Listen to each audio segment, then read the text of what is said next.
Form कैसे भरा जाएगा मैं स्टेप बाय स्टेप आपको बताने वाला हूं। तो सबसे पहले दोस्तों लिंक आपको डिस्क्रिप्शन में मिल जाएगा, आप उस पर क्लिक करके इस जगह पे आ सकते हैं, या फिर आप सरकारी रिजल्ट.com की वेबसाइट पे जाके सर्च करके यहाँ पे आ सकते हैं। जब आप यहाँ पे आते हैं तो दोस्तों आपके सामने ये पेज ओपन रहेगा। इस पेज में जब आप नीचे स्क्रॉल करके आएंगे तो यहाँ पे डाउनलोड नोटिफिकेशन है, आप नोटिफिकेशन डाउनलोड करके पढ़ना चाहें तो पढ़ सकते हैं। लेकिन आप हमारा वीडियो देख रहे हैं, इसमें मैं स्टेप बाय स्टेप बता रहा हूं, तो आपको नोटिफिकेशन पढ़ने की कोई जरूरत नहीं है। तो आपको बता दें कि यहाँ पे अप्लाई ऑनलाइन लिखा है, तो आप क्लिक हियर पर क्लिक कर दीजिए। जैसे ही आप इस पर क्लिक करेंगे तो आपके सामने इस तरीके से एक पेज ओपन होगा। इसमें आपको जो क्वालिफिकेशन है, आपकी एज कितनी होनी चाहिए, लोकेशन कौन सा होना चाहिए, और नॉलेज जो है ये सारी चीजें आपको किस होना चाहिए, कौन से मतलब किस लैंग्वेज का नॉलेज होना चाहिए, पीरियड टाइम क्या होना चाहिए, सारी चीजें यहाँ पे लिखी है। अगर आप पढ़ना चाहें तो पढ़ लें।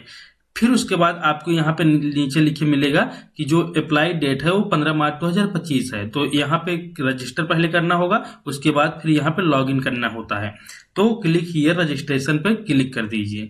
जब आप यहाँ क्लिक करेंगे तो दोस्तों आपके सामने इस तरीके से email ID, create password, full नाम, मोबाइल नंबर, इतना चीज आपको डालने के लिए आएगा। तो दोस्तों जैसे कि अगर आपने रजिस्टर कर लिया है तो आप लॉगिन करने के लिए जाइए। जैसे कि मान लीजिए कि यहाँ पे हम एक जीमेल आईडी डाल देते हैं, सेम टू सेम आप डालिएगा। जैसे देखते रहिए कि आप भी अपना जीमेल आईडी डाल दीजिएगा। दोस्तों जीमेल डालने के बाद आपको पासवर्ड डालना होगा। पासवर्ड कोई ऐसा डालिए जो आपको याद रहे, सरल और आसान पासवर्ड डालिए। उसके बाद यहाँ पे अपना नाम डाल दीजिए जो भी तो दोस्तों यहाँ पे नाम डालने के बाद आप देख लीजिए, यहाँ पे आप मोबाइल नंबर डाल दीजिए। तो दोस्तों आपके पास ऑलरेडी रजिस्टर्ड मोबाइल नंबर है तो आप उसको नहीं डाल सकते हैं। जो आपके पास रजिस्टर्ड नंबर नहीं है आप वही नंबर डाल सकते हैं।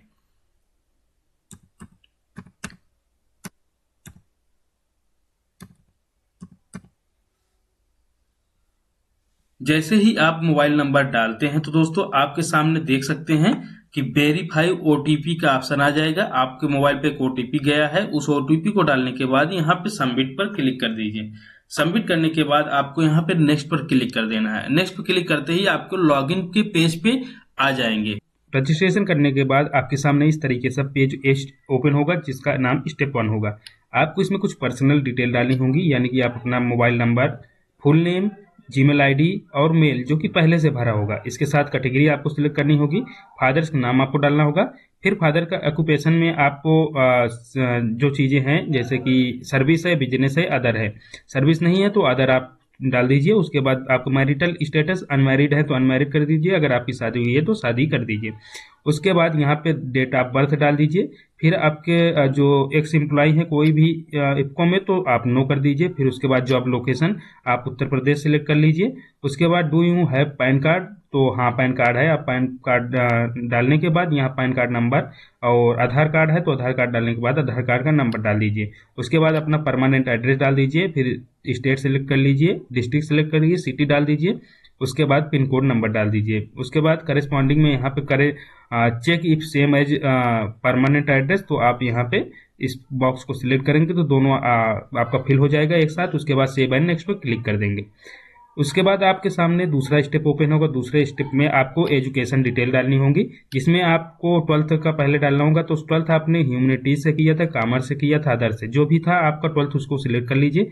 उसके बाद यहाँ पे बोर्ड की बात करें तो यूपी बोर्ड, आईसीएससी बोर्ड या फिर सीबीएसई बोर्ड, जिस भी बोर्ड से आपने कंप्लीट किया था वो बोर्ड यहाँ डाल दीजिए।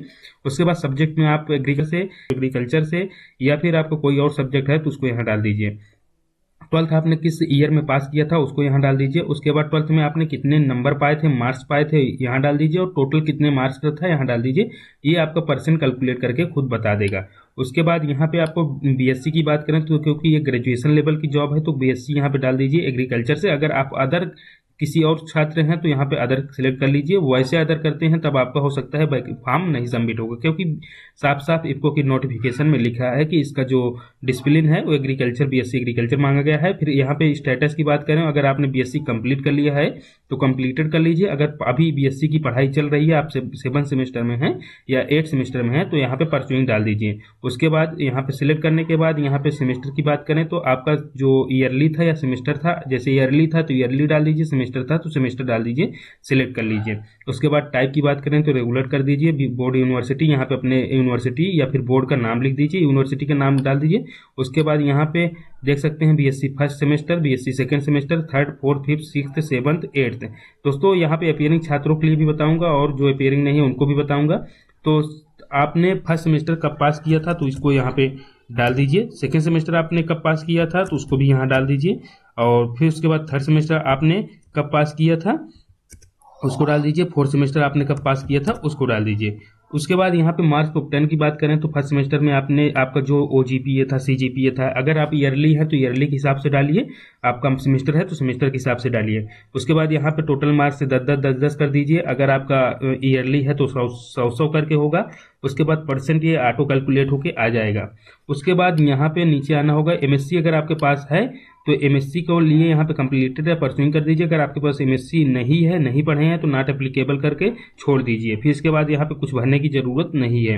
उसके बाद आप नीचे आएंगे, आपके पास कोई और क्वालिफिकेशन है बीएससी के अलावा तो आप इसको देख लीजिए। अगर नहीं है तो सेव एंड नेक्स्ट पे आप क्लिक करके आगे चलते हैं। जैसे ही आप सेव एंड नेक्स्ट पे क्लिक करके यहाँ देखेंगे तो दोस्तों आपके सामने यहाँ पे वर्क एक्सपीरियंस पूछेगा। दोस्तों अगर आपके पास आप एम्प्लॉयड हैं तो यहाँ पे एस कर दीजिए। अगर आप कोई जॉब नहीं करते हैं या जॉब नहीं किए हैं, आपके पास कोई एक्सपीरियंस नहीं है तो नो कर दीजिए। अगर आपके पास किसी भी तरीके का कोई भी एक्सपीरियंस है तो यहाँ पे एस कर दीजिए। एस करने के बाद जैसे कि अगर आप अभी जॉब कर रहे हैं तो पहला वाला सिलेक्ट करिए, अगर जॉब नहीं कर रहे हैं, जॉब छोड़ चुके हैं तो दूसरा वाला सिलेक्ट करिए।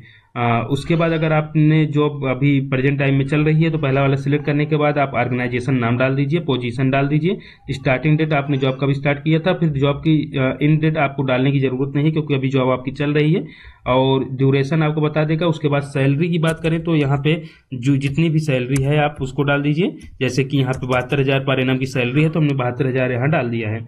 उसके बाद आप यहाँ देख सकते हैं दोस्तों, अगर आपके पास कोई और एक्सपीरियंस है तो उसको करिए, अगर नहीं है तो आप सेव एंड नेक्स्ट पे क्लिक करके कर सकते हैं। दोस्तों आपको बता दें कि अगर आप कोई ऐसे छात्र हैं जिनके पास कोई एक्सपीरियंस नहीं है या फिर वो जॉब नहीं कर रहे हैं तो नो करके आप इस झंझट से आगे जा सकते हैं। यानी कि आपको ये सब करने की जरूरत नहीं पड़ेगा, ये भरने की जरूरत नहीं है। उसके बाद आप यहाँ सेव एंड नेक्स्ट पे क्लिक करके अगले पेज पर आ जाएंगे। अगले पेज पे दोस्तों यहाँ पे फोटो मांगेगा, तो फोटो दोस्तों आपको अपलोड कर देना होगा, जो भी आपका फोटो है। यहाँ पे आइए, आपका कोशिश करिए 500 के अंडर। इतना कुछ हो जाने के बाद यहाँ फोटो अपलोड करने के बाद दोस्तों आप लोकेशन चयन कर लीजिए। चयन करने के बाद आप यहाँ पे सेकंड लोकेशन डाल लीजिए कि आपको कहाँ मेंस का एग्जाम देने जाना है। फिर सोर्स आपको कहाँ से पता चला था, फ्रेंड के थ्रू या फॉर्म पता चला था, किसके थ्रू, आप भरने के बाद लैंग्वेज सिलेक्ट कर लीजिए। लैंग्वेज के बाद आप इसे सेव एंड नेक्स्ट पे क्लिक कर दीजिए। सेव एंड नेक्स्ट क्लिक करने के बाद आपके सामने एक पेज आ जाएगा फॉर्म भरा हुआ। आप उस पेज को मिला लीजिए। अगर आपको कहीं कोई करेक्शन दिखता है तो एडिट पर क्लिक करिए। अगर नहीं दिखता है तो आप इसको डायरेक्ट सबमिट पर क्लिक करके फॉर्म सबमिट कर लीजिए। उसके बाद डाउनलोड का ऑप्शन आ जाएगा, उसको डाउनलोड करके सेव कर लीजिए ताकि आगे अगर आपको सिलेक्शन होता है तो उसकी ज़रूरत पड़ेगी। तो दोस्तों ये था फॉर्म कैसे भरा जाएगा।